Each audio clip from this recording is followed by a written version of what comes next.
Bien, hermano, Dios les bendiga en esta tarde. Una bendición, un privilegio iniciar esta noche una conferencia no tanto escatológica, pero sí tiene que ver con la escatología, porque la escatología es la que se mete en todos los temas profundos, lo que tiene que ver con la eternidad, lo que tiene que ver con el mundo de los espíritus, lo que tiene que ver con el cielo, infierno. Así es que, aunque hablemos de idolatría, es parte de la escatología también.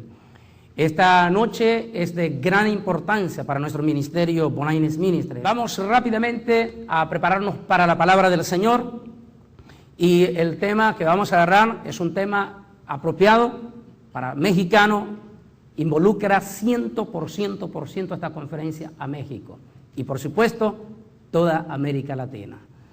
Aquí vamos a tener momentos de decir verdades que en algunos momentos posiblemente a muchos de los que van a ver esta conferencia en DVD los va a incomodar por algún momento, pero en cierta ocasión estaba en una conferencia en una radio en la ciudad de Houston, Texas, y en aquella conferencia me pasaron con una de las oyentes que pidió hablar conmigo vía teléfono. La señora estaba sumamente molesta, era mexicana, y estaba muy molesta porque habíamos hablado en aquella entrevista sobre la misteriosa Guadalupe en México. En aquel momento, mientras la señora estaba muy alterada, después que se calmó un poquito, yo le dije, yo quiero hacerle solamente una observación y quiero que usted me conteste después de esa observación. Le dije, hay dos formas de escuchar una verdad. Esas dos formas es irreversible, cualquiera de las dos usted tendrá que escucharla. La verdad, escuchar la verdad cuando se muera y tenerla que escuchar en el infierno. El problema es que una vez que se conoce la verdad estando en el infierno, no existe la más mínima posibilidad de arrepentirse y salir de ese lugar. La segunda es escuchar la verdad ahora mientras está viva. Aunque esa verdad, ahora que está viva, le va a doler, le va a tocar hasta lo más profundo de su corazón, de sus raíces religiosas. Aún con todo y eso, es mejor que le duela esa verdad, escuchar esa verdad ahora que está viva, porque al menos tiene la oportunidad de arrepentirse y evitar ir al infierno. Ahora mi pregunta para usted le dije, ¿cuál de las dos verdades quiere escuchar usted? ¿La verdad hasta que se muera y esté en el infierno cuando ya no habrá ninguna posibilidad? ¿O escuchar la verdad ahora en que le moleste y le duela? Ella me dijo, ahora me pusiste en un serio problema. Yo le dije, me gustaría su respuesta, y ella dijo, pues bueno, hijo, ni modo, dígame la verdad aunque me duela. Ahora, prefiero ahora y no escucharla después que estoy muerta. Y eso es cierto, escuchar la verdad a veces nos duele, es duro, y a muchos nos molesta, pero Jesucristo dijo que solo la verdad nos podrá hacer libre. Solo escuchando la verdad nos puede hacer libre. El conocimiento de la verdad nos lleva a quitarnos la venda que tenemos en los ojos. El conocimiento de la verdad nos lleva a despojarnos de la ignorancia. La ignorancia como consecuencia lleva la superstición. De tal manera que hoy en día tenemos millones de personas supersticiosas, porque lamentablemente y tristemente se niegan a escuchar la verdad. Y solo la verdad les puede quitar esa venda. Escuchemos la palabra del Señor. Antes quiero leer dos pasajes y después vamos a tener aquí al frente otros pasajes de la Biblia del tema que vamos a tocar específicamente. En Proverbios, capítulo 14, y solamente un solo pasaje, el versículo 12, dice la siguiente palabra del Señor en estas palabras. Dice, hay caminos que al hombre le parecen derechos, pero su fin es camino de muerte. Y en San Juan capítulo 14 y el versículo 6 está otra palabra, otra declaración profunda y una declaración totalmente poderosa en la convicción y en la creencia del cristianismo. Ese pasaje es aborrecido por el movimiento ecuménico. De hecho, los ecumenistas jamás citan ese pasaje de San Juan capítulo 14 y el versículo 6, jamás lo citan. ¿Por qué? Porque el movimiento ecuménico trata de enseñar que al fin y al cabo todos los caminos Todos los caminos, es decir, todas las religiones llevan a Dios. Sin embargo, primeramente Salomón dice que hay caminos que al hombre le parecen derechos, pero que el final puede ser catastrófico, puede ser consecuencias eternales e irreversibles completamente, o sea, ya no hay forma de regresar atrás. Y el contexto de ese pasaje de Salomón precisamente es San Juan capítulo 14 y el versículo 6. Todo evangélico debe de saberse de memoria ese pasaje. Todo evangélico debe de saberse de memoria ese pasaje. Jesús dice esta palabra: yo soy el camino, la verdad y la vida. Nadie, escuche bien, testigo de Jehová, católicos, mormones, budistas, islámicos, escuchen bien esta declaración de Jesús, porque la está diciendo Jesús. Es Jesús quien la está diciendo. Él dice: nadie viene al Padre. Es decir, nadie puede llegar a Dios. Así sea una religión riquísima en aspectos culturales, en historia, en tantas cosas que se puede hablar, con todas las cosas. Así puede ser el Islam, que tiene una preciosidad de cuestiones culturales que tenemos que aceptar. Sus pinturas, sus mezquitas son toda una joya arquitectónica, sus historias matemáticas y una serie de cosas. Con toda la riqueza que tenga el Islam, hay una palabra poderosa de Jesús, que Él dice: nadie puede venir al Padre, es decir, Dios. Nadie puede venir a Dios si no es por medio de Jesús. Jesús es la única alternativa, el único camino, la única verdad, la única forma de vida. Es decir, no existe la posibilidad en este pasaje, y quiero que se preparen para decirlo de nuevo ustedes en voz alta, cuando le diga que se preparen, porque con este pasaje no existe la más mínima posibilidad de encontrar otro redentor que no sea Jesucristo.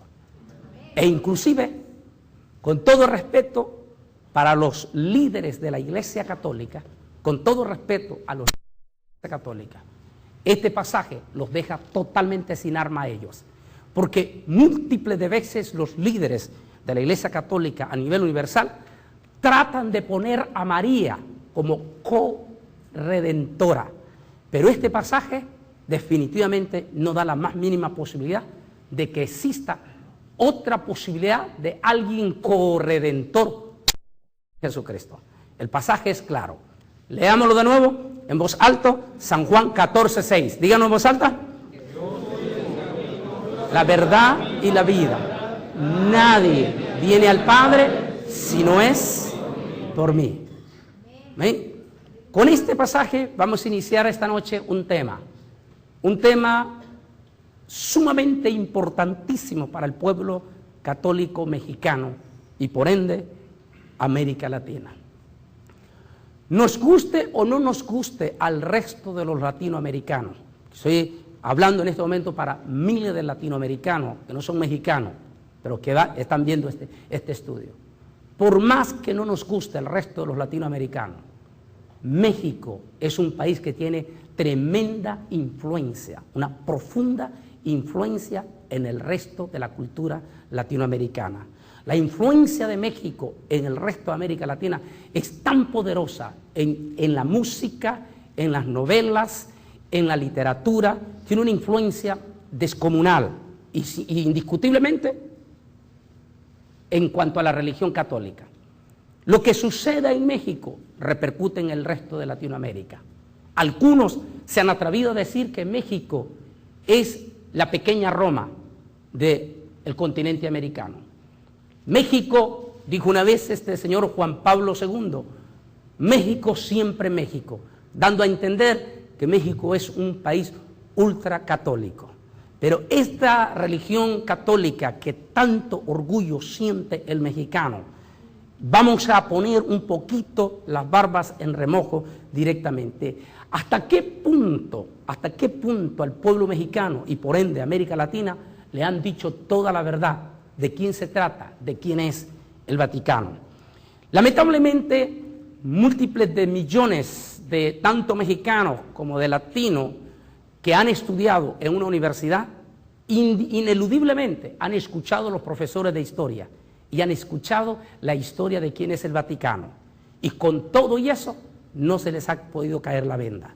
¿Por qué? Porque aunque nos digan una verdad, si esa verdad no va con el poder del Espíritu Santo, va a ser difícil que se nos caiga la venda de los ojos. Sobre todo cuando se trata de cuestiones espirituales.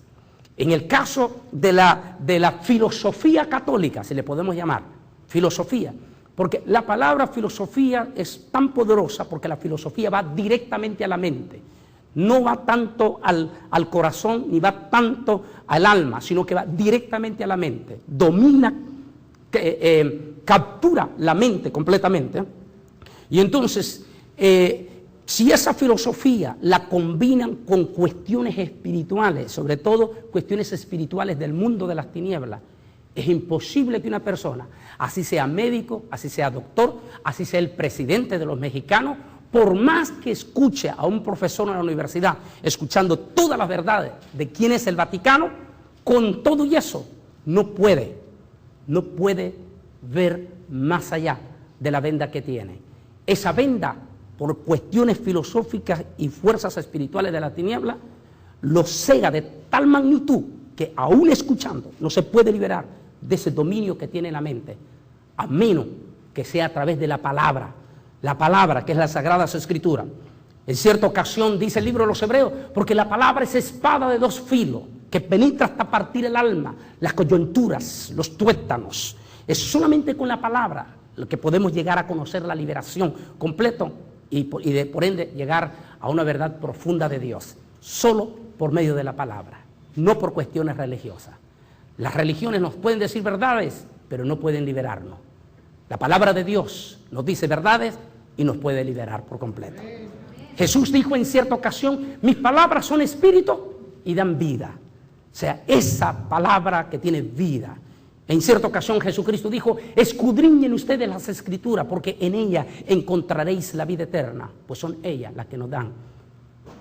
Pues es en ella en que encontramos la vida eterna. San Juan capítulo 5, versículo 39. Y bajo este análisis vamos a analizar un poco de historia sobre la Iglesia Católica. No vamos a profundizar en este tema. Tengo un tema indiscutiblemente que se llama Crisis en la Iglesia Católica, hablo bastante ahí y no voy a profundizar tanto sobre el Vaticano. Más que todo me voy a centralizar en la historia, en el papel que ha jugado la Iglesia Católica en México y por ende el tema que es esta noche, el mito guadalupano. ¿Quién es Guadalupe? ¿Cómo llegó Guadalupe? ¿De dónde viene el trasfondo? ¿Cómo aparecieron las famosas vírgenes en la Iglesia Católica?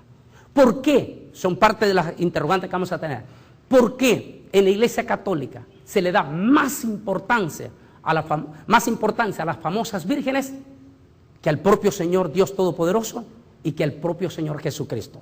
E inclusive, como ustedes van a ver en múltiples de las imágenes, siempre a Jesús se le presenta únicamente como un pequeño niño y no como el Dios Todopoderoso.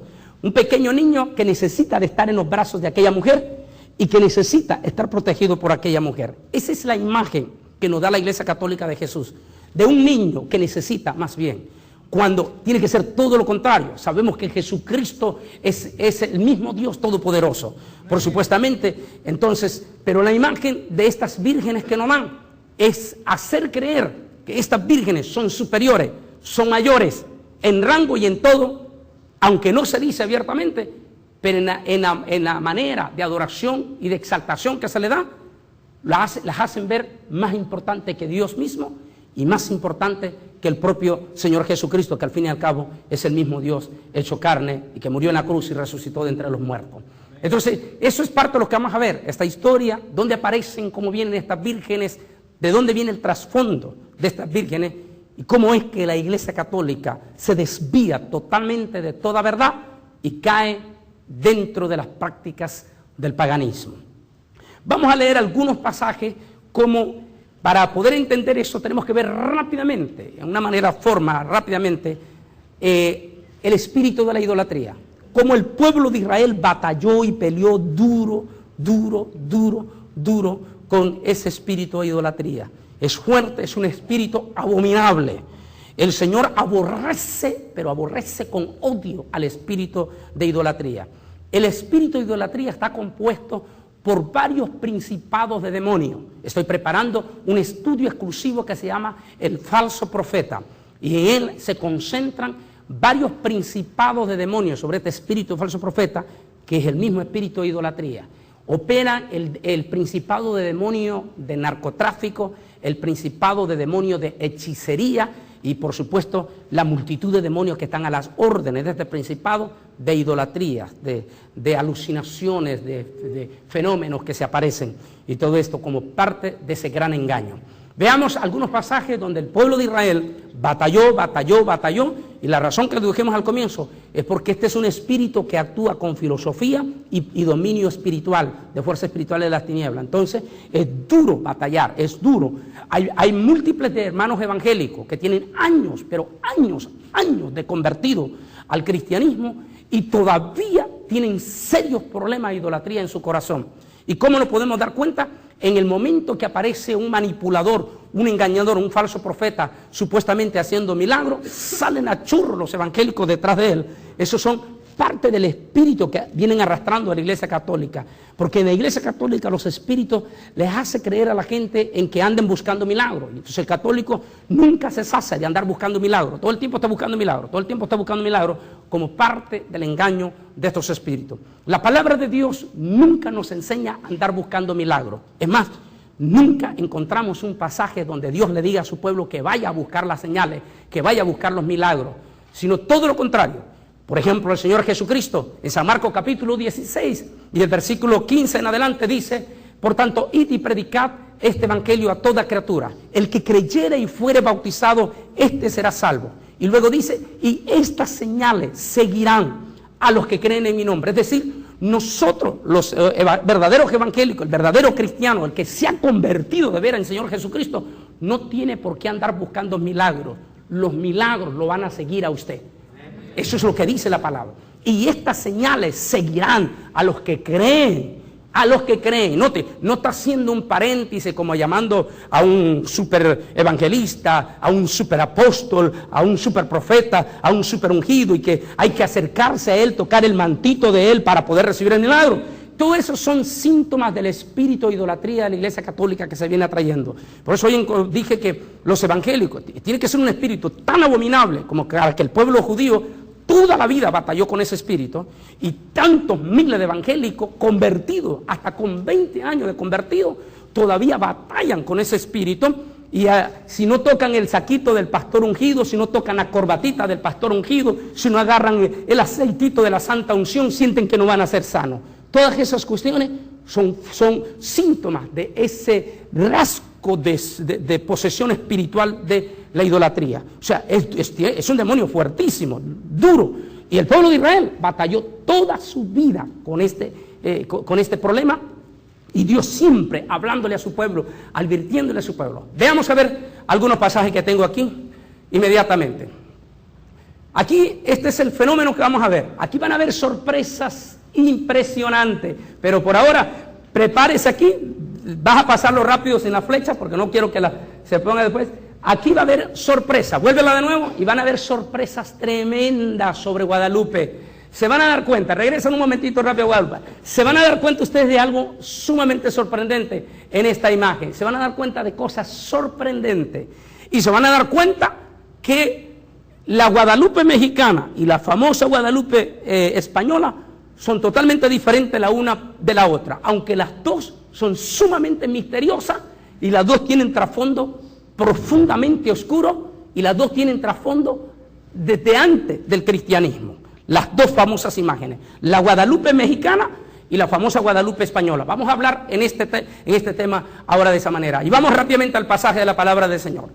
Dice, y esto no es sorprendente, porque el mismo Satanás, dice el apóstol San Pablo, se disfraza de ángel de luz.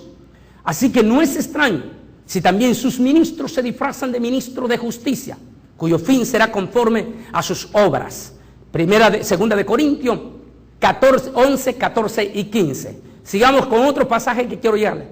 Antes digo, está hablando el apóstol San Pablo, antes digo que aquellos que los gentiles sacrifican, a los demonios los sacrifican y no a Dios. Y no quiero que vosotros os hagáis partícipe con los demonios. No podéis beber la copa del Señor y la copa de los demonios.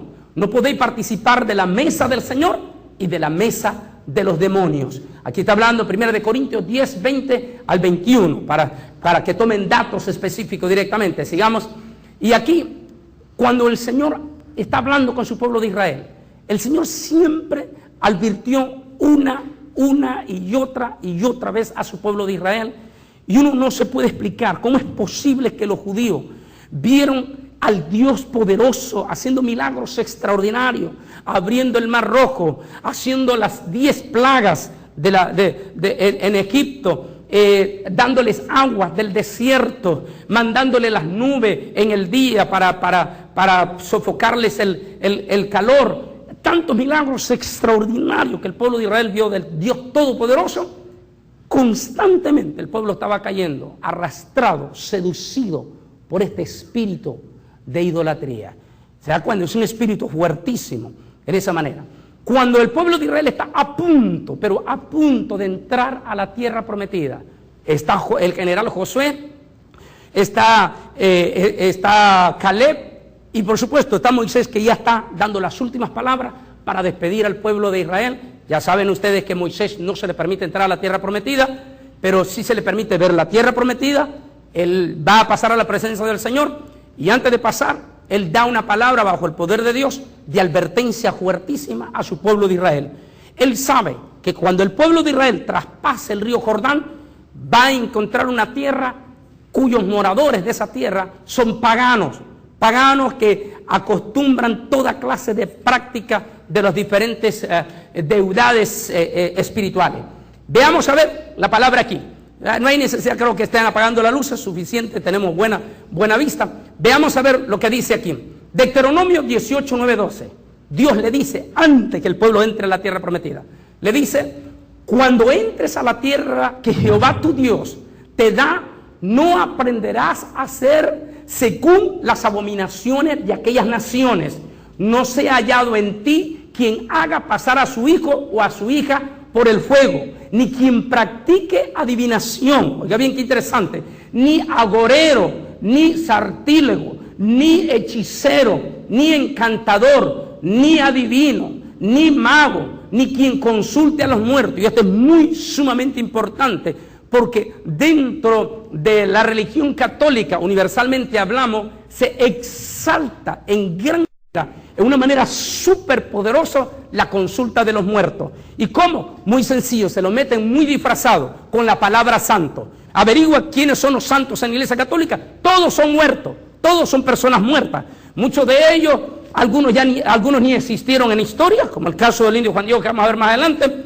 Otros supuestos santos en su vida real, cuando vivieron, fue muy cuestionada. Y aunque haya sido una ejemplar vida, con todo y eso, Dios prohíbe consultar cualquier imagen de una persona muerta, cualquier memoria de una persona muerta. No podemos consultar a los muertos. Sin embargo, no hay un solo católico que no consulte a los muertos disfrazados de santos. Aparte de eso, que van a consultar a los brujos para oír la voz de su muerto.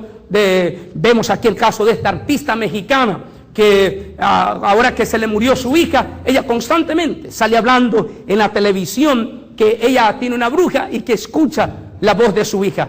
Eso está penalizado por alguna poderosa razón, penalizado totalmente por la palabra de Dios.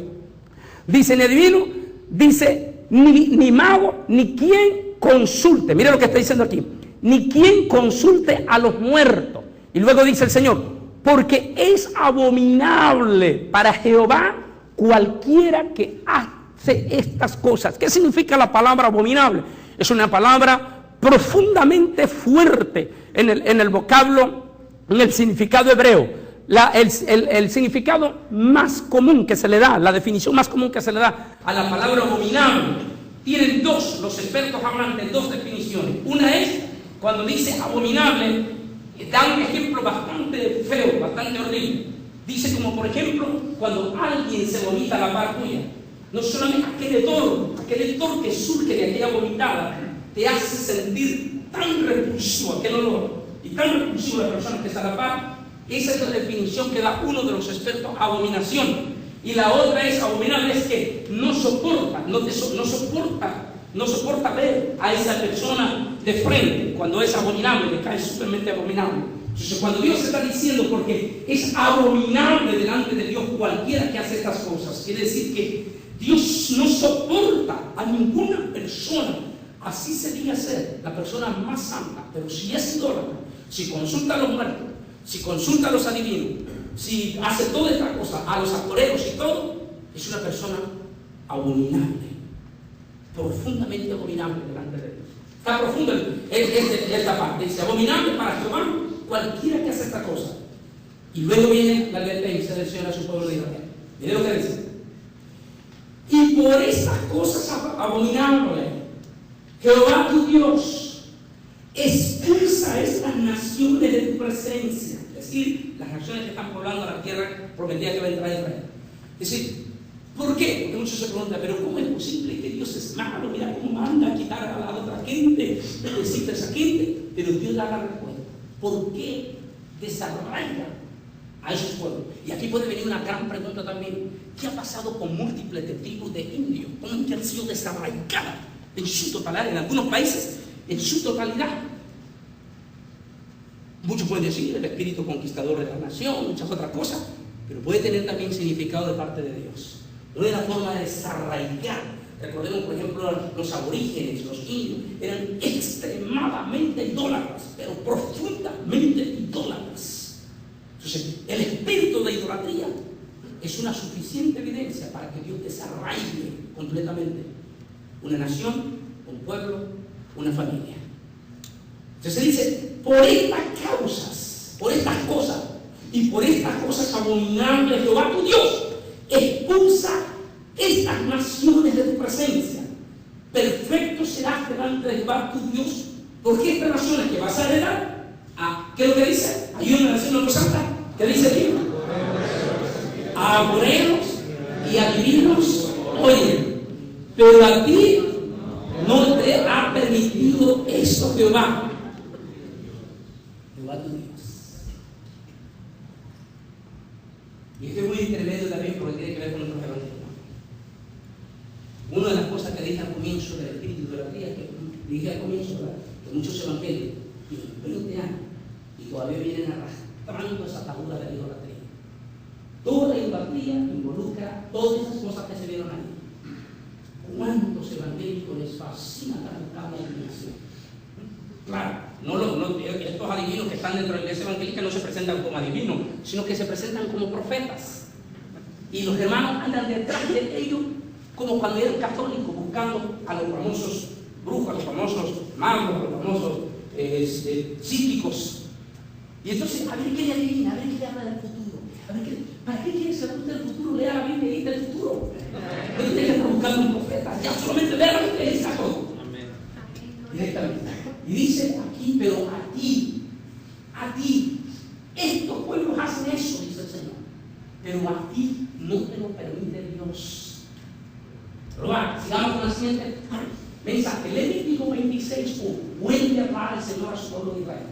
Dice: no haré para vosotros ídolo, ni escultura, ni os levantéis estatua, ni pondréis en vuestra tierra piedra pintada para inclinaros ante ellos, porque yo soy Jehová vuestro Dios. Esto es muy importantísimo, porque se van a dar cuenta que todas las famosas vírgenes y muchos, comillas, santos aparecidos en la iglesia católica, dos cosas: o aparecen en una cueva, o todos son un tallado de piedra, igual como en el tipo antes del cristianismo. Y aquí el Señor está hablando, por ejemplo, está operando el mismo espíritu antes del cristianismo, y ese mismo espíritu ahora dentro del cristianismo, disfrazado del cristianismo. Y aquí está hablando, dice: cuidado, dice: ni pondréis en vuestra tierra piedra pintada para inclinaros ante ella, porque yo soy Jehová vuestro Dios. Guardad mis sábados y reverencia mi santuario. Yo Jehová, dice Levítico 21, 26. A ver qué tenemos siguiente aquí, siguiente página. Dice, otra vez hablando Jehová aquí: en Deuteronomio 29, 17, 18. Está diciendo aquí el Señor: habéis visto sus abominaciones y los ídolos de madera y de piedra, de plata y de oro, que tienen consigo. No sea que haya entre vosotros hombre o mujer o familia o tribu cuyo corazón se aparte hoy de Jehová, nuestro Dios, para ir a servir a los dioses de esas naciones. No sea que haya en medio de vosotros raíz. ¿Ve bien? Raíz. ¿Qué decíamos del problema de muchos cristianos? Se convierten a Cristo, tienen 20 años de estar en Cristo, pero no se desligan de la raíz del espíritu de idolatría. ¿Saben dónde lo estamos viendo? Y estoy preparando a ver de qué manera un estudio completo de esto. Lo estamos viendo donde están cayendo evangélicos, pero como en chorros, cantidad de evangélicos, atraídos por ese espíritu. Los famosos encuentros. En los famosos encuentros, que son prácticas exactamente que involucran todos estos espíritus. Multitudes de evangélicos están cayendo ahí. Pero evangélicos de 15, de 20 años, ¿qué pasó con estos evangélicos? Aún pastores. ¿Qué pasó? La respuesta la tenemos aquí, en Deuteronomio 29, 17, 18. El problema está en que no han cortado con algunas raíces que vinieron arrastrando del paganismo. Y Dios, que conoce el corazón de su pueblo, cuando Él está hablando, Él sabe que en su pueblo, y lo está diciendo, que algunos, dijo, puede ser que algunos ahí no hayan cortado de la raíz por completo este problema. Sigamos a ver. Y aquí entramos ya al fenómeno de la Virgen, y por ende ya nos vamos a ir metiendo a Guadalupe. Aquí entramos el fenómeno. ¿De dónde aparece la palabra Reina del Cielo? ¿Es acaso hasta que María existió? ¿Fue realmente como supuestamente dice la famosa historia del catolicismo? Que dicho sea de paso, estas historias católicas no se patentizaron sino hasta después del siglo VI. Es decir, la misma Iglesia Católica antes del siglo VI no conocía esta famosa versión de la famosa María que ascendió al cielo y que fue proclamada Reina del Cielo. Es decir, la misma Iglesia primitiva no hay ninguna evidencia. Los católicos dicen que María murió en la ciudad de Éfeso. Recuerde que el último apóstol que murió fue el apóstol San Juan. Entonces dicen ellos que el apóstol San Juan se la llevó a Éfeso, lo cual es probable que sea cierto. Y que los católicos dicen que ella no murió en Éfeso, sino que ascendió a los cielos en cuerpo y alma María. Es una historia solo de ellos. Como dije, misteriosamente no hay ningún relato, ni en Éfeso, ni en los primeros 5 siglos, de que algún padre de la iglesia haya hablado de que María ascendió a los cielos. Esta historia la vienen a patentizar en el siglo VI, como vamos a ver adelante, y lo que vinieron a hacer sencillamente fue adoptar una vieja reverencia de idolatría desde la época del Antiguo Testamento, traerla al cristianismo, cambiarle el nombre a un nombre cristiano. Utilizaron las mismas diosas paganas del Antiguo Testamento con los diferentes nombres que tenían allá y las trajeron al supuesto cristianismo, le cambiaron el nombre y le pusieron María. Y de María han inventado un montón de nombres, que vienen, son barbaridades, que se viene desde Fátima y no sé cuántas se pueden imaginar ustedes que inventaron, pero todo viene de ahí. De ahí ellos necesitaban atraer el espíritu de idolatría a la Iglesia Católica. ¿Para qué? Para atraer multitudes. Mire qué interesante. Y esto es muy importante para muchos pastores que están viendo este estudio. Cuidado, pastores, porque pueden caer en la trampa de Satanás, que es muy astuto. Muchos quieren llenar su templo a como dé lugar. Y me gusta la frase que utiliza mi gran amigo Miguel Rosell cuando él dice, Satanás no tiene el más mínimo problema en llenarte una iglesia y mandarte 5,000 personas de un solo chorro a la iglesia. No tiene ningún problema. Si él sabe que en esa iglesia la verdad no va a estar a plenitud y va a estar a media, así que él no tiene problema en mandar a su gente ahí. De tal manera que esto es muy importante. Así es que los católicos se dieron cuenta que los paganos les fascinaba la superstición y todas estas cosas. Ellos necesitaban convertirse en un poder político. Entonces, ellos sabían que para poder mantener ese poder político había que hacer una sola cosa: mantener la fachada de cristiano, pero sacar la verdad, sacar la Biblia. Sacar la Biblia y meter todos los espíritus paganos. La Iglesia Católica se volvió un superimperio.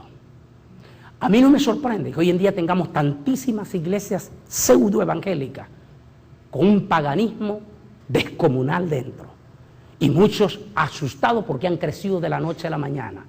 Pero la pregunta es, ¿cuánto de esa gente realmente está convertida? ¿O cuánta de esa gente ha venido por la atracción de los espíritus paganos? La Iglesia Católica se dio cuenta que los asiáticos de Asia Menor y todo Asia y los europeos eran profundamente idólatras, profundamente arraigados idólatras, y que habían 4 ídolos que los emborrachaban a ellos, que vamos a verlo más adelante. Las 4 eran 4 vírgenes, que vamos a verlo más adelante. Los emborrachaba a ellos. Estos europeos, estos asiáticos, se volvían locos por esas vírgenes. Y grandes personalidades, como Alejandro el Grande, dijo múltiples de veces que él era hijo de la diosa Isis, que Isis era su madre. O sea, cuando escuchaban personalidades como Alejandro el Grande hablar que era un gran idólatra de Isis, entonces ahí que el Vaticano, que descubre todo esto, dice, bueno, traigamos ese potencial dentro de nosotros y convirtamos a la Iglesia Católica con un tinte cristiano, pero en un superpoder político.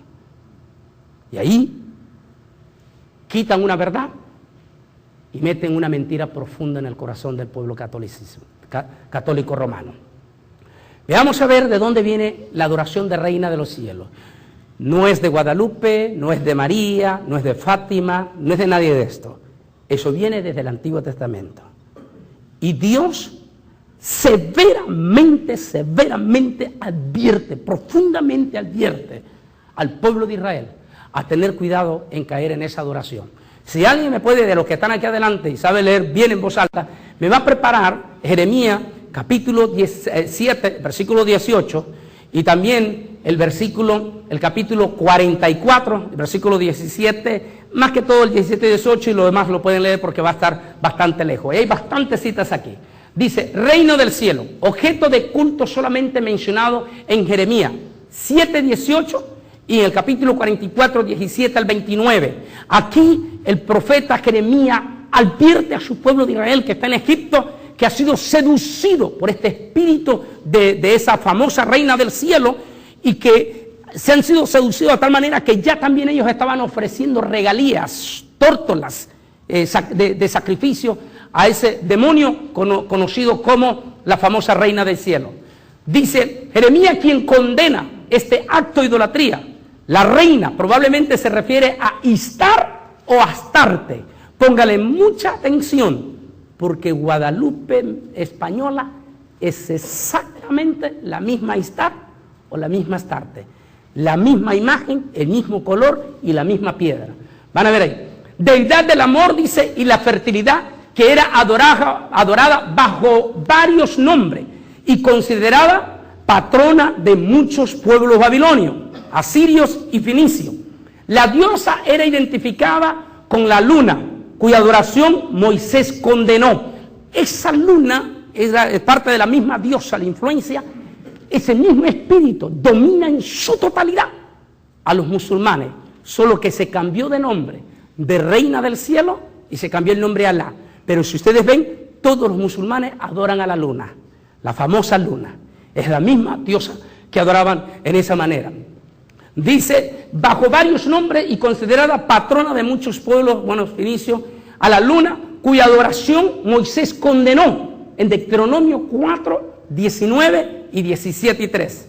Los ritos del culto consistían en actos groseramente inmorales. Es evidente por la denuncia de Jeremías que los israelitas practicaban esta aberración religiosa en Judá antes de la cautividad y aún durante el destierro en Egipto.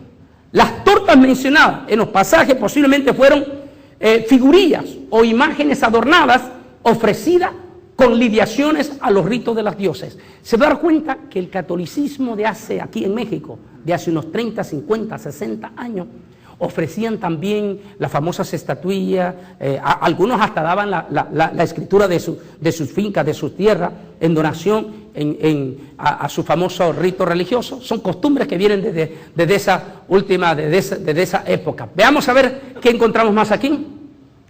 Dice Isis, aquí vienen las famosas diosas, todas son la misma cosa. Y todas vienen a dar a Fátima, a Guadalupe y a todas estas otras, Madonna Negra, Montserrat, todas ellas vienen a dar, las famosas vírgenes negras, las famosas deidades que adoraban. Isis de Egipto, Diana de Grecia y Roma, y de los efesios también, Artemis de los griegos, las Cibeles de los griegos y romanos, Istaro, Astarte, todas ellas con diferentes historias muy parecidas, todas encontradas en una cueva donde se les erigió templo. Si usted estudia las historias de las famosas imágenes de México, del resto de América Latina, todas aparecen en misteriosas cuevas, en misteriosos cerros, todo relacionado con la misma historia antes del cristianismo también. El culto dice a esta reina del cielo era una incitación a la prostitución. Se decía entre los efesios que Diana permaneció virgen y por eso los paganos, los sacerdotes, hacían voto de castidad. O sea que el celibato de la Iglesia Católica no es otra cosa que una secuencia de los sacerdotes de la famosa Diana de los efesios, a quien ellos le llamaban también reina del cielo. O sea que, mire qué interesante, pero dicen los historiadores que esos sacerdotes, aunque hacían voto de castidad, tenían gravísimos, pero serios problemas, gravísimos problemas de inmoralidad sexual, entre los que se encontraban casos, porque en algunos casos que hacían castidad se castraban. Entonces, al castrarse se volvían homosexuales y otros eran empedernidos pederastas, es decir, que abusaban de múltiples de niños. Es decir, todo eso de la castidad que ellos ofrecían a Diana, a estos sacerdotes, era una pura farsa y una pura mentira, porque al fin estos sacerdotes caían en cosas abominables. Mire qué interesante, en pleno siglo XXI, el escándalo más grande que está enfrentando la Iglesia Católica, y lo digo en un tema que es en el primer tema que tenemos, crisis en la Iglesia Católica, el escándalo más grande que está enfrentando los curas de la Iglesia Católica es el problema de los pederastas. Terrible problema tiene de los pederastas. Múltiples de miles, miles de curas, miles de sacerdotes, en estos momentos demandados. Casos de 4.500, no menos de 4.500 solo en los Estados Unidos, en cuestiones de demanda, de problemas de pederastía. El caso más reciente, el gran escándalo de los Estados Unidos, hace unos meses atrás, en el Congreso de los Estados Unidos, cuando uno de los congresistas de Florida, republicano, famosísimo e importante, que luchaba y peleaba contra el espíritu del homosexualismo también resultó que era un gay que le gustaban los niños, era pederasta. Al descubrírsele a este congresista que lo obligaron a renunciar, dijo toda la verdad en las cámaras. Dijo que cuando tenía 13 años era monaguillo de una iglesia católica en Florida y el cura abusó de él. Y estos escándalos están en el mismo México, en España. Hay multitudes de libros escritos por mismos líderes católicos describiendo las terribles abominaciones de pederastas de los famosos curas que hacen voto de castidad o el celibato. Como dijimos, igual que con Diana, todo era una farsa, porque todos terminaban en actos abominables directamente, sobre todo espíritu de homosexualismo. Bien lo hizo el Señor. El Señor dice que varón y hembra los creó y los bendijo Dios, y Dios dijo, no es bueno que el hombre esté solo. Y entonces Dios hizo una mujer. O sea, Dios no está en contra del matrimonio en ningún momento. Y cuando se establece una ley que va en contra de lo establecido por Dios, las consecuencias son catastróficas moralmente hablando. Veamos a continuación, hablando más de estas famosas diosas. Aquí está. Fíjese bien en esta imagen de Astarte. Fíjese bien en la imagen. Es una famosa diosa negra, que en el cristianismo se le va a cambiar a nombre de virgen. Una famosa diosa negra. Esta famosa diosa negra o imágenes negras que tanto espíritu de adoración acarrea entre los europeos y por ende en todo el mundo. Astarte, nombre griego y romano de Astoret, la suprema divinidad femenina de los fenicios, diosa del amor y de la fertilidad, como el de Baal, la complementaria divinidad masculina. Su nombre suele encontrarse en los primeros libros del Antiguo Testamento en la forma plural Astarot, hasta la época del rey Salomón de Israel en el siglo X a.C. No aparece el singular Astaret, simbolizaba al principio femenino en todos sus aspectos, así como Baal simboliza la masculinidad. Astaret ha sido identificada con varias diosas griegas, la diosa de la luna, Selena, la diosa de la naturaleza salvaje, Artemis, y la diosa del amor y de la belleza, Afrodita, equivalente babilónica, y Asiria de Astarte. Todas ellas eran la misma cosa, con diferente nombre, pero la misma diosa, los mismos espíritus de depravación. ¿Cuál es la historia de la famosa Virgen Católica? Fátima. Mencióneme a ver, las señoras que están aquí, a las famosas vírgenes. A las vírgenes, a las famosas vírgenes. Virgen del Pilar, la Virgen del Chorro, y tantas podríamos mencionar. Pero cuando usted le pregunta al cura, ¿y quién es esa Virgen del Chorro? ¿Y quién es esa Virgen del Pilar? ¿Y quién es esa Virgen del Cobre? ¿Y quién es esa Virgen? Todos ellos le dicen, es la misma María. ¿Qué era el problema de aquí? Astarte. Todas estas diosas que se mencionaban al final, era la misma Astarte. La misma diosa pagana, por el cual Dios severamente regañó y castigó al pueblo de Israel, porque en algún momento llegó a ser seducido por este espíritu, por este demonio disfrazado de mujer.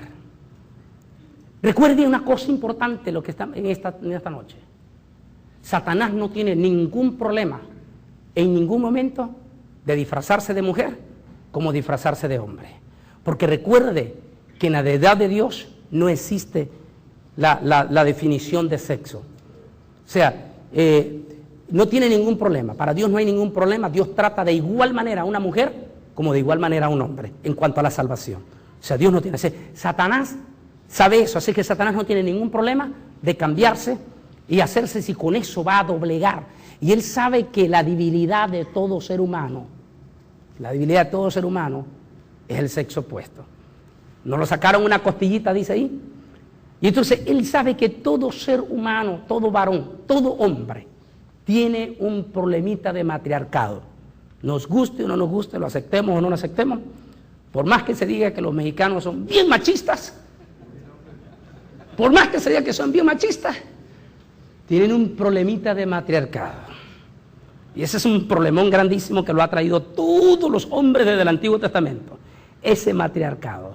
Y Satán, que es tan astuto,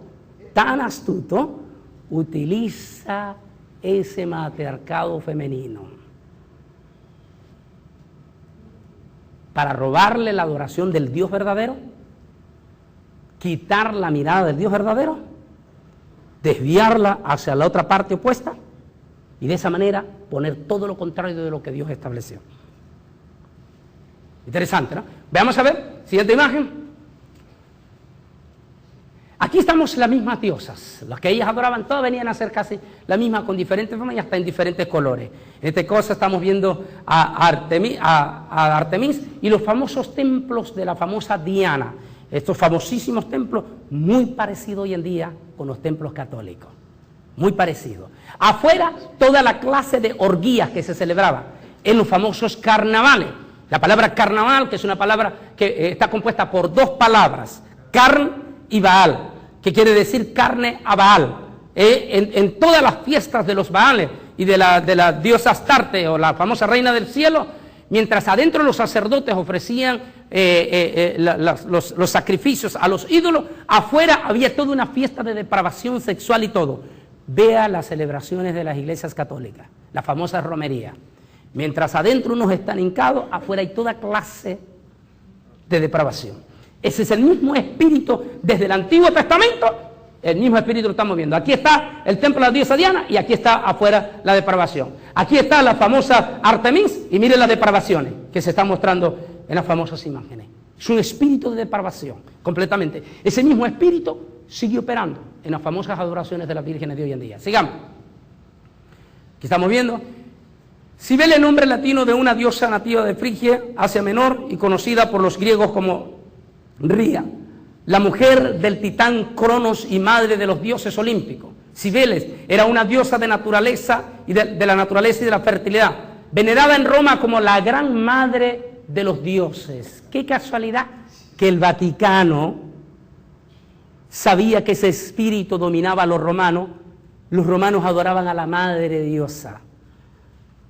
Ahora los romanos le han traído un nuevo dios, los católicos le han traído un nuevo dios a los romanos, con nombre de Jesucristo. Pero al fin y al cabo, a ellos no les interesa que los romanos adoren a Jesucristo. A ellos les interesa que los romanos sigan adorando a la famosa diosa madre.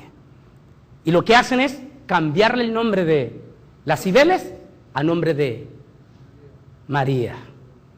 Pero sigue siendo la diosa madre. Ningún católico le da tanta importancia a Jesús como se la da a la famosa Santa Madre. El mismo dicho católico, el mismo dicho romano de antes. En las famosas procesiones de Semana Santa, que se supone que toda la atención en Semana Santa tiene que ser sobre Jesús, el sacrificio de Cristo Jesús. Sin embargo, muchos de ustedes fueron católicos. ¿Qué van rezando en todas las procesiones del famoso Vía Crucis? Santa María, Madre de Dios, para el papá.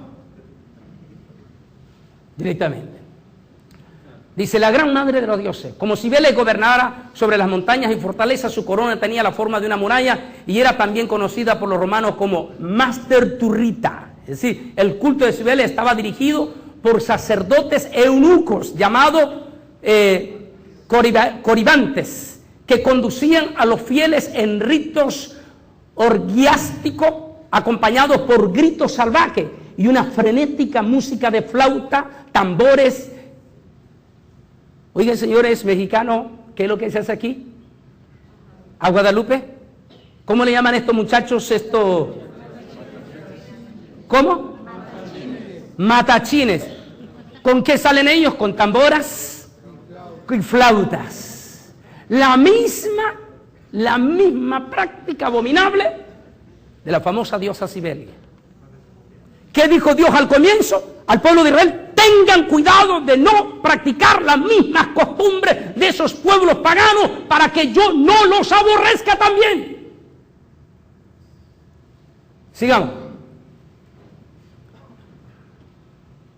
Con 2 kilómetros cuadrados nada más el Vaticano, junto a la otra Roma, ambas ciudades están rodeadas por 7 colinas. Pero Roma, Vaticana, se destaca por su religión católica, con una historia llena de horror, que van desde los escándalos papales bastardos, es decir, hijo, porque recuerda que fue hasta en el año 1000 y resto que prohíben que los papas se casen. Y lo tuvieron que hacer, que los papas se casaran, porque se convirtió en una abominación los papas de aquel entonces, que los papas, como este mismo espiritito, se está viendo hoy en día en muchas de nuestras iglesias evangélicas. La sucesión, no importando si Dios está de acuerdo o no está de acuerdo, y si ese muchacho tiene el llamamiento o no tiene el llamamiento. La sucesión. Este es mi reino, esta es mi iglesia, y nadie me la puede tocar más que mi hijo que viene por allá. Y a veces ese hijo tal vez no tiene. No estoy en contra de que un pariente cercano, y sobre todo si fuera mi hijo, venga a ser el pastor que me suceda. Sería algún honor y es algo lindo y es digno, y se vio en el Antiguo Testamento en el caso de Aarón y sus hijos. Pero siempre y cuando esos hijos tengan el llamamiento, estén convertidos y tengan la unción del ministerio. Pero en este caso no se piensa en eso, sino en una sucesión jerárquica, y ahí es peligroso, porque entonces ya no está la voluntad de Dios, sino la voluntad del hombre, directamente. Y entonces aquí estos papas que cayeron en esa abominable tenían hijos bastardos, o sea, hijos extramatrimoniales, y las mujeres de ellos, las mujeres extras que tenían, los manipulaban o los chantajeaban y le decían: si no dejas a mi hijo como tu sucesor, yo voy a hacer un escándalo y voy a decir que tienes hijo bastardo. Entonces el papa dejaba aquel hijo bastardo y se convertía en papa. Se hacían cosas abominables, espantosas. Hay múltiples de libros como La vida sexual de los papas, La cara oculta del Vaticano, tantas cosas terribles que se han escrito de mismos escritores periodistas católicos sobre esto, sobre las abominaciones que se cometen. Dice que van desde los escándalos papales bastardos que obligaron en el IV siglo a imponer el celibato, hasta los crímenes más horrendas de la historia, como fue la Santa Inquisición, la traición y las intrigas. Siempre han estado presentes en esta Iglesia católica romana y apostólica. En el siglo VI, Gregorio el Grande adoptó el culto pagano de la diosa Samaris, cambiándole el nombre de Virgen María. Desde ese entonces, esta iglesia adoptó toda clase de paganismo y orgía que jamás otra iglesia cristiana en la historia lo ha hecho.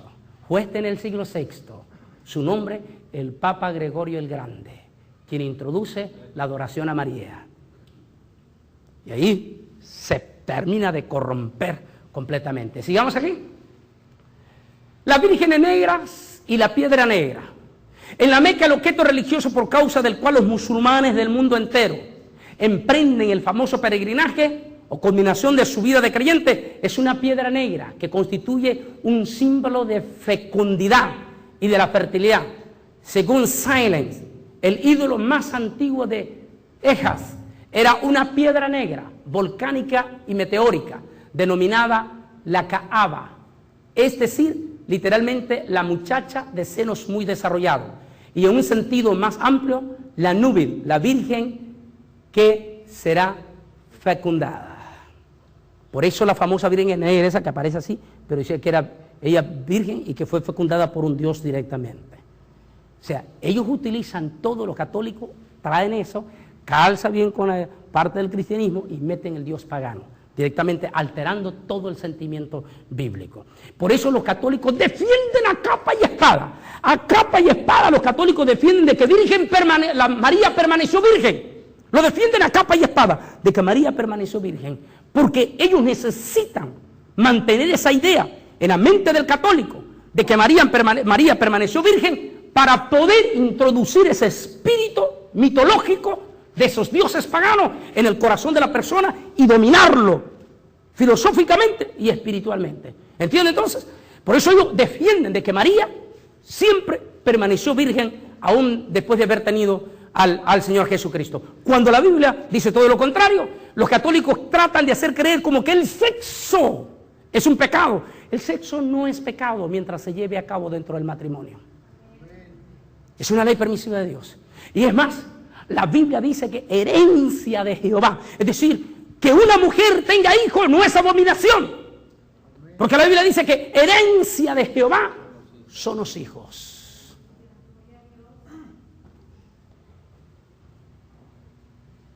Tenemos pasajes contundentes en la Biblia, en San Mateo, San Marcos, San Lucas, donde prueban evidentemente, abiertamente, que María tuvo mucho más hijos. De hecho, tenemos algunos destacados líderes en la iglesia del libro de los Hechos, hermanos de Jesús, como Santiago, o sea, Jacobo, como Judas, en la carta de Judas, hermano del Señor. O sea, líderes destacados en la iglesia que eran hermanos del Señor, hermanos en la carne. A mí no me vengan con el cuento de que eran hijos solamente medio hermanos de Jesús, porque en el pueblo judío no existe el medio hermano.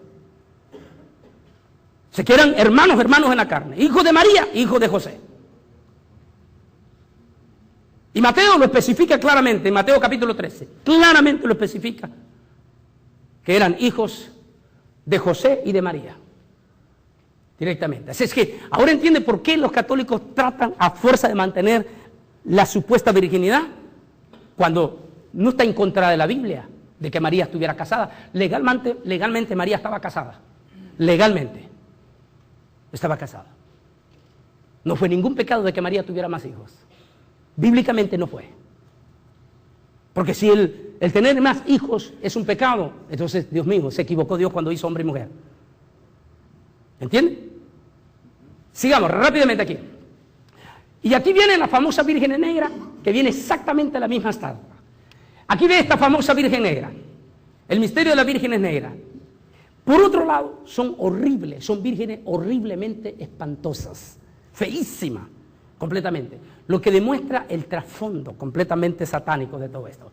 Y como decía al comienzo, en todo un niño siempre presentan, supuestamente dan a entender que este niño es Jesús, pero ese niño nunca pasó de ser niño. Y siempre la madre, el matriarcado ahí, la madre defendiendo al niño Jesús, cuando se supone que Jesús es Dios.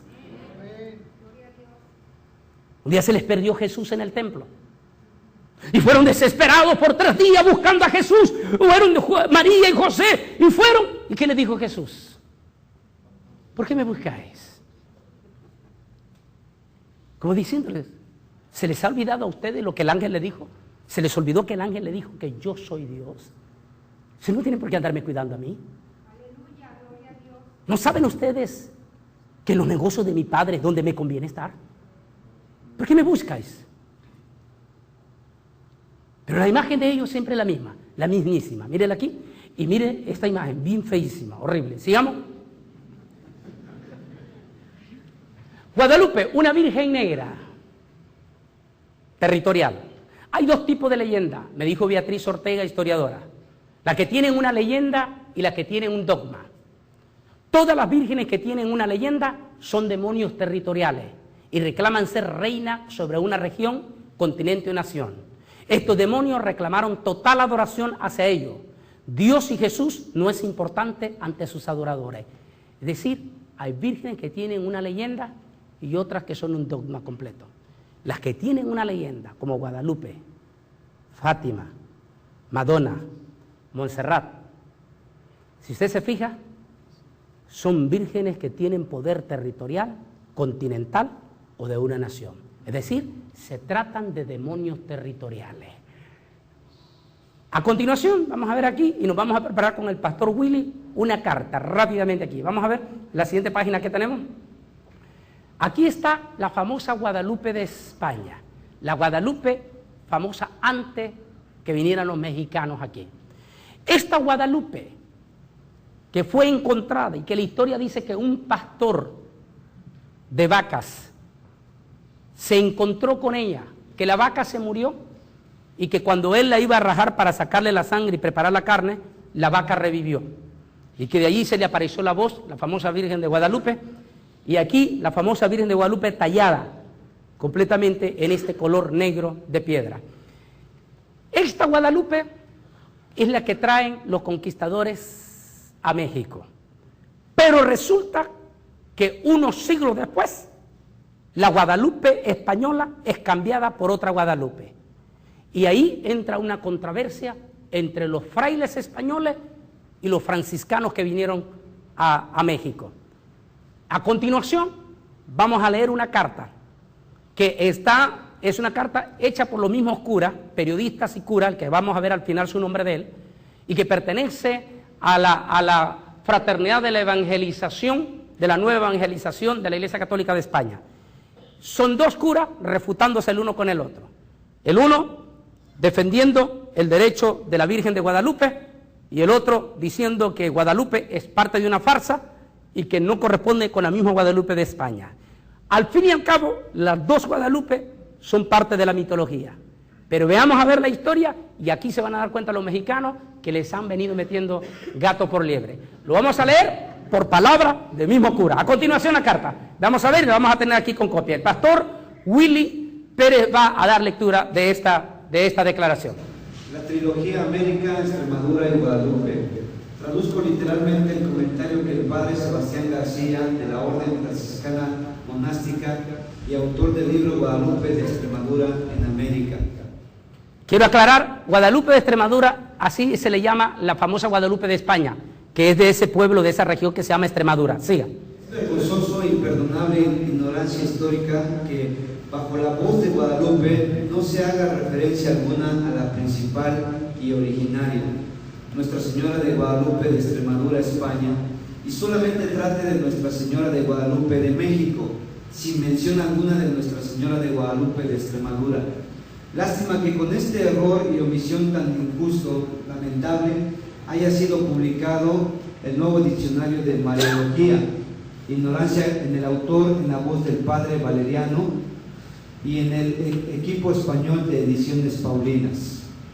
Lo que anteriormente queda expuesto es la negativa del padre Sebastián García a las razones históricas fundamentadas en los anales, documentos y legajos que como prueba indubitable se ha quedado plasmada para conocimiento de todo aquel que quiera saber cómo fue y cómo aconteció. No se miden sus palabras al dirigirse a su correligionario de fe, padre Valerio Maganán, llamándole ignorante e ignorancia histórica. Estamos acostumbrados a ver y a ser testigos de tanta desunión y demostración en lo concerniente a este tema tan escabroso. Razón hay de ello, ya que la historia así lo documenta desde el comienzo, y en lo concerniente a la supuesta aparición de la Virgen de Guadalupe de Tepeyac.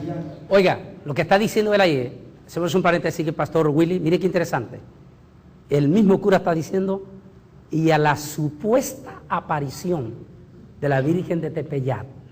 Y lo va a argumentar a continuación él, este mismo cura, va a argumentarlo con todas las evidencias históricas de líderes franciscanos y dominicos de esa época. Vamos a continuar, sigue leyendo el pastor. Los cronistas de Indias así reflejaron las desavenencias entre religiosos de la orden de los franciscanos y dominicos. Posiblemente sea la única referencia histórica, y vuelvo a repetir, en más de un siglo y medio de silencio, donde el segundo obispo de México, Alonso de Montúfar, en un sermón llevado a cabo el día 6 de septiembre de 1556, hizo mención de la devoción guadalupana. Sin embargo, a los 2 días de aquella predica, el provincial de los franciscanos, padre Francisco de Bustamante, explicó en un sermón en el que atacó al culto de la Guadalupe con gran virulencia, representando al parecer la opinión general de los franciscanos. Estos mismos más bien atacaron con fuerza en un principio una devoción que por su principio era falsa, pues Bustamante, incluyendo en su prédica el artífice y creador de aquella pintura... Pero mire lo que está diciendo aquí. ¿Está poniendo atención a lo que está diciendo aquí? Está diciendo aquí, él está aclarando por las evidencias de los líderes de la Iglesia Católica de aquel entonces, está diciendo de la farsa y menciona al famoso pintor, el famoso pintor que hizo la pintura de del famoso manto de Guadalupe. Indiscutiblemente el pintor que menciona él con nombre, aquí está, ¿verdad? Cipas Bernal Díaz del Castillo, un tipo eminente en pintura. En aquel entonces, recuerde que se manejaba la pintura en trilogía, lo que conocemos como tridimensión. El caso de Da Vinci, el caso de Miguel Ángel, que hacían las famosas pinturas tridimensionales, de tal manera que en alguna manera, poniéndole bien los ojos bien abiertos, a simple vista no se miraba nada, pero abriendo bien los ojos se podía ver misterio detrás de la imagen. Como lo van a ver en Guadalupe, el pintor es un tipo que hizo una imagen de Guadalupe, una pintura de Guadalupe tridimensional, para provocar en asombro a los indios y caer a la misma idolatría. Sigue leyendo el documento. Estos mismos más bien atacaron con fuerza en un principio una devoción que por su principio era falsa, pues Bustamante incluyó en su prédica el artífice y creador de aquella pintura, refiriéndose al indio Marcos Cipat. Bernal Díaz del Castillo, cronista, así lo refleja. Aquella situación, decía, era muy peligrosa, pues con ella se echaba por tierra el incesante trabajo de los misioneros para que los indios, venerando excesivamente las imágenes, no recayeran en una disfrazada idolatría, tanto más probable en este caso, ya que como la documenta la historia, el Tepeyat era un antiguo e importante adoratorio de Tonantzin. Mire qué interesante. Mire qué interesante.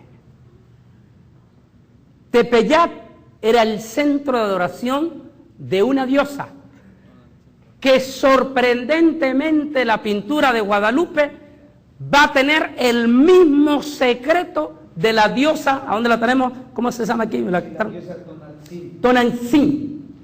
Va a tener la misma. Le voy a dar ya un poquito de adelanto. La diosa Tonantzin era una serpiente que se podía ver como mujer, pero que al mismo tiempo era una serpiente. Recuerde que aparte del dios sol que adoraban los aztecas y los mayas, estaba la serpiente como uno de sus principales ídolos. ¿A quién representa la serpiente? Satanás, el diablo. Veamos, siga leyendo el documento, importantísimo lo que está diciendo él ahí. Quiere decir que el templo de Tepeyat está construido en el mismo lugar donde los indios aztecas adoraban a esa famosa divinidad femenina. Cuerpo serpiente, cuerpo mujer. Se van a sorprender lo que hay detrás de Guadalupe en esto. Vamos a ver, sígalo. Los clérigos y hombres de letras reconocidos y recordados como defensores de indios ante los conquistadores durante esa época, como Pedro de Gante, Toribio de Benavente, Fray Andrés de Olmos, Vasco de Quiroga, Bartolomé de las Casas y otros muchos, no dejaron testimonio en ninguno de sus textos sobre el... ¿De qué está hablando? Para ahí un momento ahí. ¿De qué está hablando él? Que ninguno de estos renombrados famosos frailes en la historia mexicana, en su época, ninguno de ellos hablaron del famoso indio y de la famosa aparición del manto de la Guadalupe y de la famosa imagen que se le apareció al indio. Ninguno de ellos, es lo que él está diciendo, está destacando que cómo es posible que ellos tratan de hacer un paladín al indio Juan Diego, cuando los verdaderos hombres de aquella época donde supuestamente surgió la historia, qué extraño que ninguno de estos, ni el famoso Fray Bartolomé de las Casas, que es muy famoso en México, ninguno de ellos escribió ni ninguna nota de ninguna aparición de un indio y de la famosa Virgen de Guadalupe. Siga. Investigadores como Javier Nogués, autor de documentos guadalupanos, y Ángel Camilo, el guadalupismo, concluyen que el creador de la leyenda guadalupana fue el segundo arzobispo de México, Alonso de Montúfar, creador del anzuelo para poder afiliar a toda la grey indígena a su causa vía Juan Diego. ¿A quién se le está diciendo que fue el creador del mito?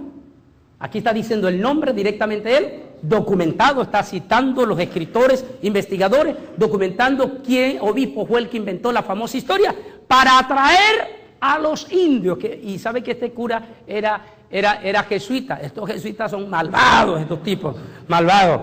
Ellos necesitaban hacer caer a los indios y utilizaron una leyenda que iba a calzar con los indios. Sigamos. El historiador Gutiérrez de Zamora advierte que una prueba de los sucesos nebulosos de Juan Diego se hallan en las crónicas del cosmógrafo de Indias, Juan Bautista Muñoz, quien desconocía el hecho guadalupano. En los documentos por él ordenados, que son todos los que existen en la posteridad a 1531, no se menciona el hecho y menos aún la existencia de una prueba más que... O sea, el tipo está... mire qué tremendo, el mismo cura le está demostrando con hechos, con hechos.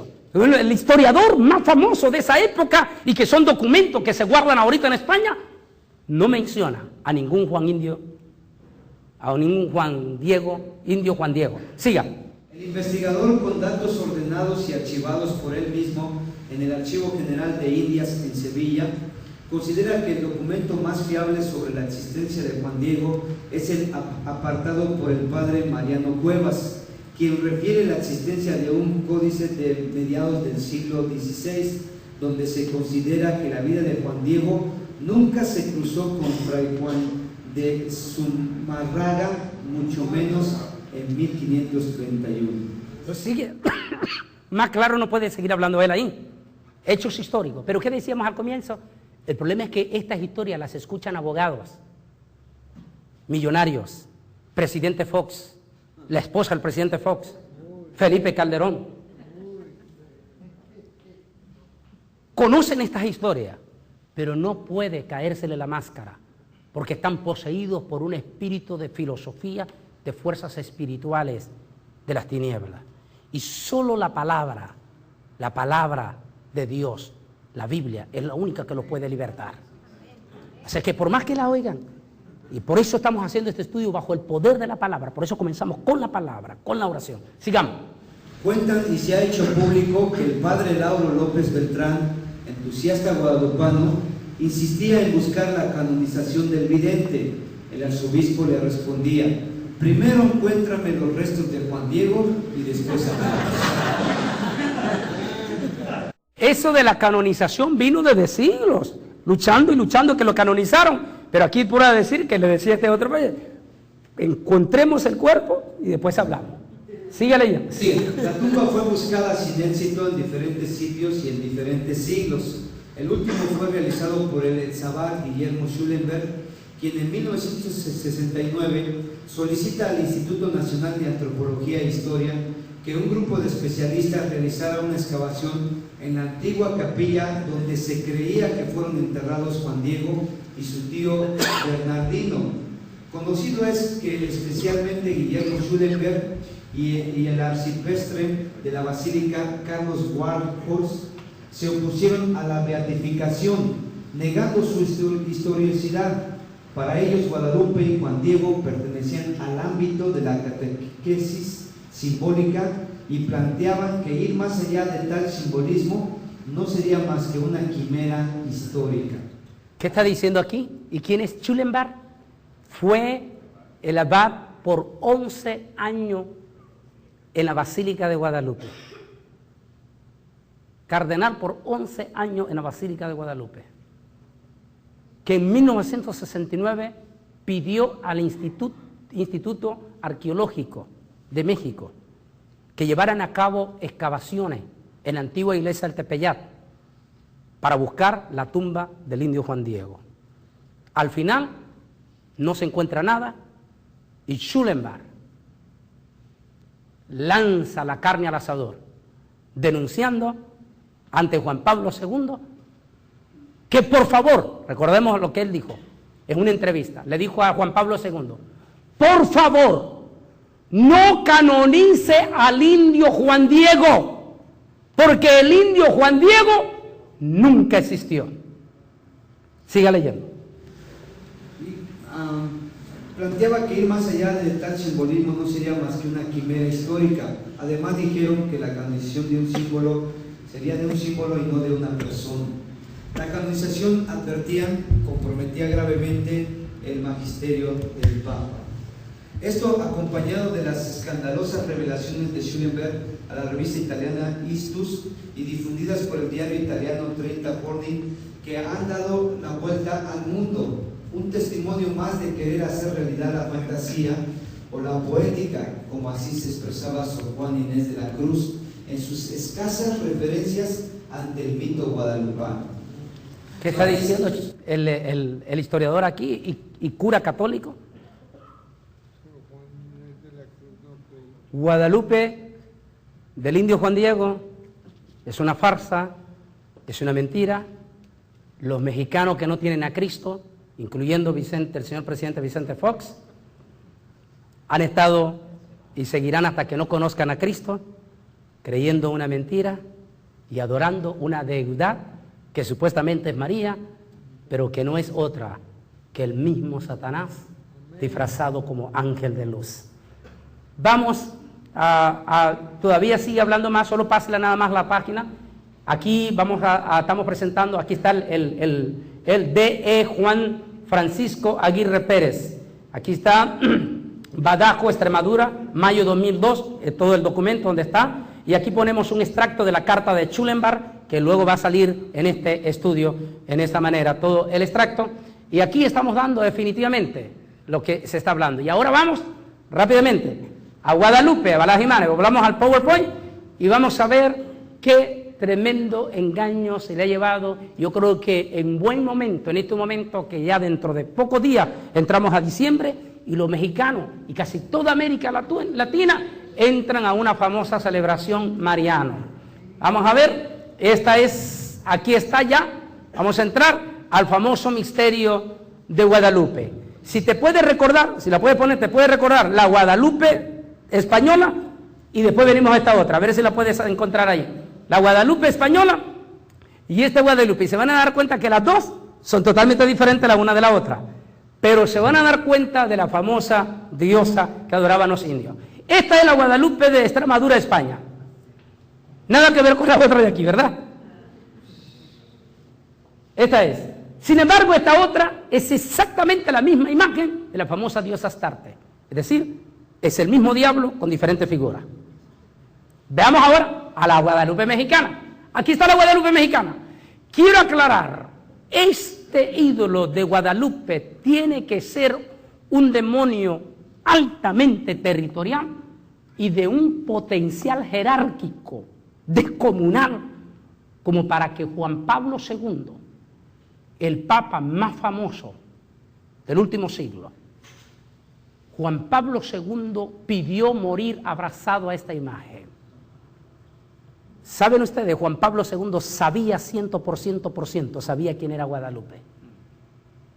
Y sabía el misterio que hay en esta trilogía que vamos a ver, en tercera dimensión. Es impresionante. Fíjense que solo a simple vista, sin seguir articulando aquí, todo el mexicano, esta es la imagen, la pintura original del indio Juan Diego. La imagen que estamos viendo es la original del indio Juan Diego, del Vaticano, y la logramos bajar directamente en la página web del Vaticano. Entonces, esta es la original, esta es la misma que ve, inclusive la misma estatua que hicieron aquí en Tepeyac, del indio, del manto del indio, es exactamente esta misma. A ver, si recuerdan lo que estaba diciendo, en la famosa diosa, ¿cómo era que se llamaba? Tonantzin. ¿Qué era la imagen de Tonantzin? A ver si se recuerda lo que le dije. ¿Qué era? Una serpiente que tomaba forma de mujer. Abran bien los ojos y miren Guadalupe. Abran bien los ojos y miren Guadalupe. No vamos a poner la fecha todavía. Solo abran los ojos y miren Guadalupe. Mírenla bien. Se va a dar cuenta que esta es una pintura tridimensional y que el mexicano a simple vista nunca se da cuenta qué es lo que está adorando. Nunca se da cuenta qué es lo que está adorando. Porque dice un dicho, que lo que el turista no ve, el científico lo ve. Porque dice que el turista siempre anda con la boca abierta, creyendo que está viendo y no está viendo. Y el científico anda viendo lo que el turista anda viendo. Él anda viendo los detalles. Y ahí es cuando él descubre el científico. Entonces, el mexicano a simple vista no puede ver lo que hay detrás de esta imagen. Tiene que ser un demonio territorial muy fuerte, como para que Juan Pablo II la declarara de potestad sobre todo el territorio americano. Es decir, le entregó todo un continente.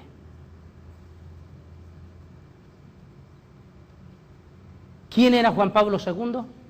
Lo digo en un tema que se llama El nuevo Papa camino al falso profeta. Posiblemente el más grande prototipo del falso profeta. Eso quiere decir que él es un superpoderoso espíritu de demonio.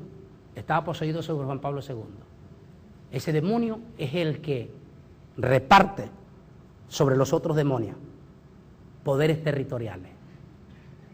Así es que Guadalupe tiene que ser un demonio muy cercano a Satanás el diablo, como para que Satán le haya entregado todo un territorio.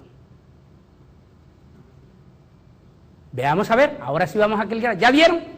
Mírense otra cosa, no le cliqué todavía. Mire otra cosa. Mire otra cosa sorprendente aquí.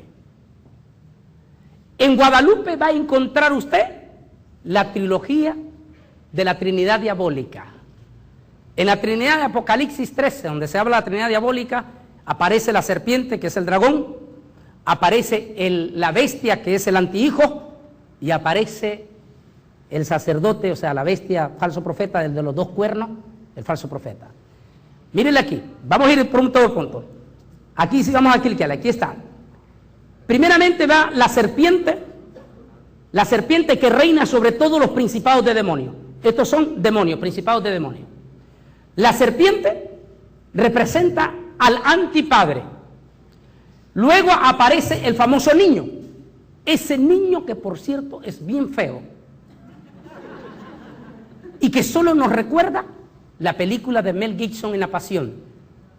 ¿Recuerdan en la película La Pasión de Mel Gibson cuando Satanás, el diablo, lleva a aquel niño? A ver, ¿cuánto la vieron? No tengan miedo que el pastor no lo va a poner en disciplina. ¿Ah? ¿Recuerdan cuando Satanás, el diablo, lleva a aquel niño y cuando el supuesto niño en La Pasión se voltea y ve la imagen horripilante, feísima de ese niño? Esa misma imagen es la que encontramos en la Montserrat, encontramos en la Madonna Negra, encontramos en Fátima, encontramos en todas las demás vírgenes. Ese niño bien feo, en la Virgen de Atocha, ese niño bien feo. El Santo Niño de Atocha, horrible, espantoso, que da hasta escalofrío verlo. ¿Por qué? Porque representa al anticristo, el demonio predilecto de Satanás, el diablo. Aquí en Guadalupe, aquí está representado, mírelo, aquí está representado. Y arribita, exactamente la Trinidad diabólica aquí y todos hacia el infierno. Mire que la imagen misma lo lleva hacia el infierno. Y se va a sorprender lo que significa Guadalupe, porque efectivamente la misma imagen lleva al infierno. Ahora, mire, aquí está la serpiente, aquí está el hijo, la serpiente el antipadre, el hijo el anticristo. ¿Y qué representa? ¿Qué son estos? Dos cuernos. ¿A quién representan los cuernos en Apocalipsis 13:11 en adelante? Al falso profeta, la bestia del falso profeta. Aquí está la Trinidad diabólica. Ahora sí, ¿ya vieron la otra parte que hay en la imagen de Guadalupe? ¿Ya vieron? 5 segundos, miren a ver, ¿qué descubren más aparte de esto que estamos viendo, aparte de esta cosita aquí, a ver qué se aparece la flecha aquí, apuntando, aparte de esa imagen de ese que supuestamente es un niño, pero cuando le mira la cara, quédale viendo bien porque es tridimensional, se va a notar que es un demonio, bien feo también, o sea, son diablillos, cuando se queda viendo bien fijamente esas imágenes, se da cuenta que son tridimensionales, y se trata de diablillos. Eso significa que es un demonio que tiene a sus órdenes multitud de demonios pequeños alrededor de ella. Ahora, ¿qué más vieron? ¿Qué más descubrieron? ¿Saben? Vuelvo a preguntar. ¿Cómo era la diosa de... ¿Cómo díganmelo a ver? Como un buen mexicano se acuerda bien. ¿Ah? Sí. Tonantzin. ¿Cómo era la imagen? Era una serpiente. ¿Con qué dije? Con cuerpo de mujer. ¿Ya vieron qué es Guadalupe?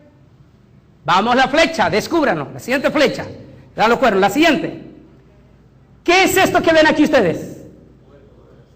Mírenlo bien. Miren, aquí viene el cuerpo de la serpiente. Sigue y se convierte en la cara de una mujer. Los mexicanos intelectuales, el señor presidente Felipe, el ya casi expresidente Vicente Fox, los grandes maestros de la Universidad de la UNAM, los grandes ingenieros,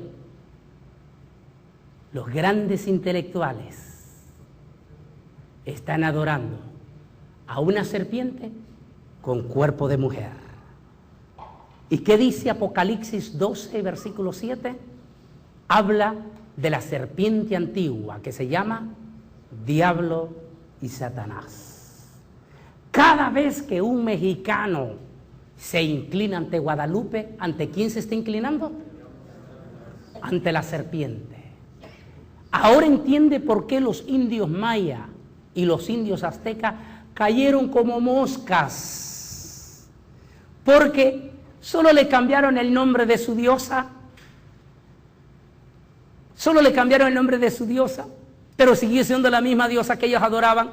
la debilidad profunda que estaba en su corazón de adorar a la serpiente. Y ese espíritu traspasó a todos los mexicanos de ascendencia española.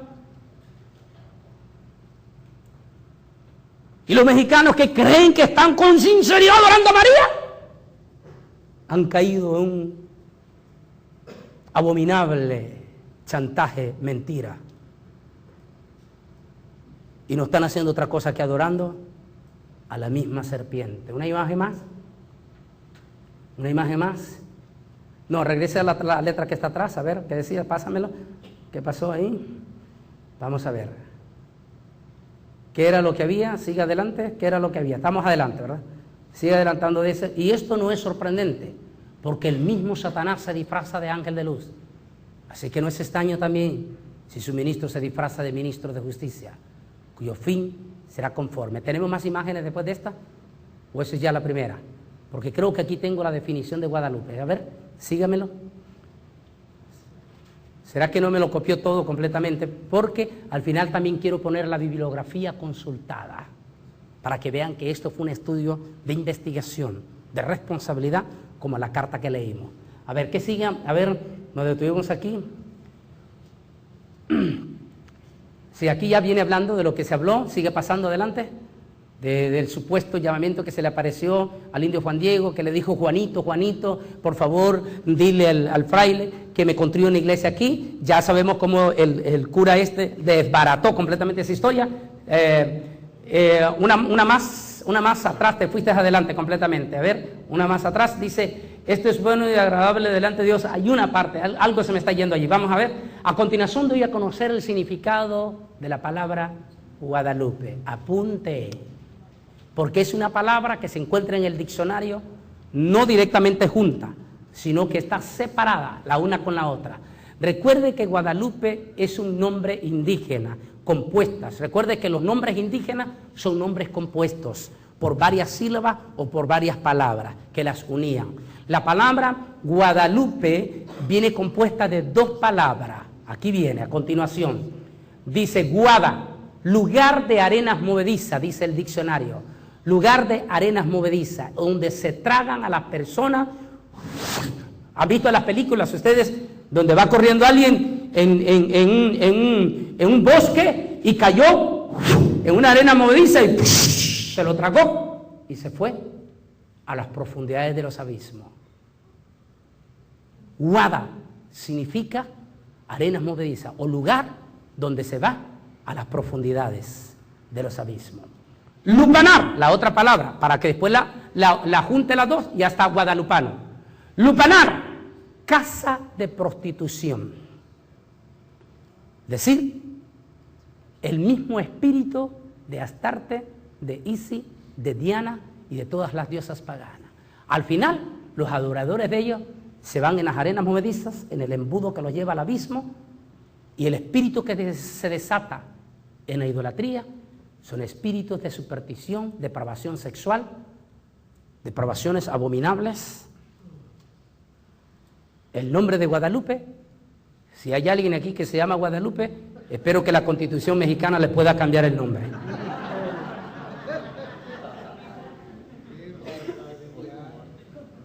Porque el significado está horrible. Señores, yo quiero terminar con estas palabras mientras él pone la bibliografía. Quiero terminar con estas palabras. A todos nuestros amigos católicos mexicanos y aún nuestros pueblos latinos y europeos que están en la idolatría, la única manera de salir de esta mentira es a través de la palabra del Señor. Y es a través del Señor Jesucristo. Es reconociendo que no hay más corredentores. La palabra del Señor decía en un pasaje que teníamos aquí, decía que solo hay un solo Señor, un solo Dios y un solo mediador. Un solo mediador entre Dios y los hombres. No hay más mediador. No existe ningún santo que te pueda salvar. Como yo lo dije al comienzo, la Biblia prohíbe la consulta a los muertos.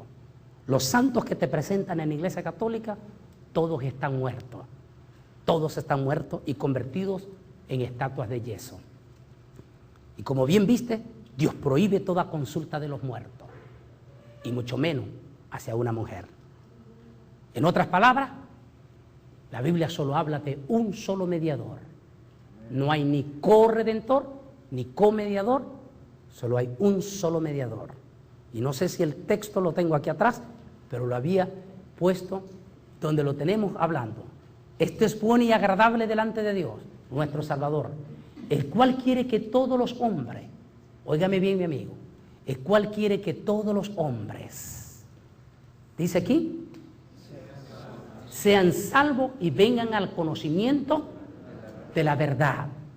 Pues hay un solo Dios, repitan todos en voz alta conmigo, pues hay un solo Dios y un solo mediador entre Dios y los hombres, Jesucristo hombre, el cual se dio a sí mismo en rescate por todo, de lo cual se dio testimonio a su debido tiempo. 1 Timoteo 2, 3 al 6.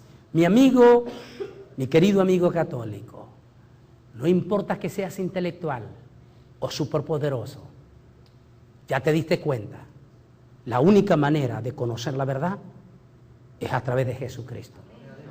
Termino con el pasaje que comencé. Hay caminos que al hombre le parecen derechos, pero su fin es de muerte. Y el pasaje de San Juan, capítulo 14, versículo 6. Palabras textuales de Jesús que dice: yo soy el camino, la verdad y la vida. Nadie viene al Padre si no es por mí, dijo Jesús. Mi querido amigo, solo hay una forma de liberarte de ir al infierno: recibir a Jesucristo y despojarte de todos tus ídolos. Es una verdad que duele, te va a sacudir profundamente, pero es mejor que escuches esta verdad ahora que estás vivo y no que la tengas que escuchar cuando ya no hay esperanza. Solo Cristo es la única solución. Que Dios le bendiga a todos y gracias por estar en esta conferencia.